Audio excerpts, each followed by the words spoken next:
2-ақ дейсіз ғой? 2 подъезд қанша үй тұрады, қанша Жиырма. квартира? Акцияның соңы жақындаған сәт, кезекті сынға Қаратау ауданы түсті. Байқау қазыларын үй төрағалары ауладағы тазалық пен әсемдікке талпыныстарын айтып, жылы шыраймен қарсы алды.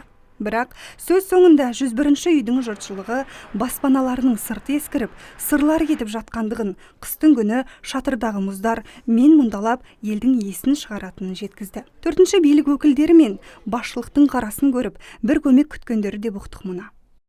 Өздеріңізге белгілі, биыл 4-ші жыл мына таза қала акциясы өтіп жатыр. Қала әкімінің тікелей өздерінің бастауыменен, содан кейін бұған жаңа облыстағы азаматтық альянс бірлестігі қосылып жатыр. Міне сол таза қала акциясын бұндағы мақсат осы Шымкент қаламызды енді бұлай көгалдандыру, абаттандыру, көріктендіру, таза ұстау, міне осындай мақсатта істеліп жатқан жұмыстар енді. Нұрсаттық тұрғындардың тағы бір мәселесі көлікке арналған тұрақтардың жоқтығы. Бірінші қабат қожайындары ғана пәтерлерінің маңындағы ауланы көліктеріне тұрақ ретінде иемден болса, өзгелері көліктерін көше жиектеріне жайғастырған. Жалпы көршілердің бірлікпен гүлдендірген ауласы көздің жауын алады. 142-ші үйдегі көршілер өткен жылы бәйгеде биіктен көрінбегенмен биыл қайта қатысуға бел буған. Алдыңғы жылға қарағанда аулаларын жасыл желекпен көмкерген олар жеңістен дәмелі.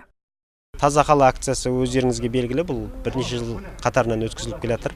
Бұл қала әкімінің бастамасымен және мына азаматтық альянспен бірігіп өткізіліп жатыр. Біздің Қаратау ауданы бойынша бұл акцияға 70-ге жуық арыз келіп түсті. Қазір өздеріңіз мына куә болып отырсыздар. Екеуін ғана біз тамашаладық. Алда қазір талай тамашалайтын 70-ге жуық алаптар бар, көшелер бар. Былтырға қарағанда биыл біршама азаматтардың белсенді атсалысқан өздеріңіз байқап отқан боларсыздар. Естеріңізге сала кетсек, жарыс нәтижесі қала күні қарсаңында қорытындыланады.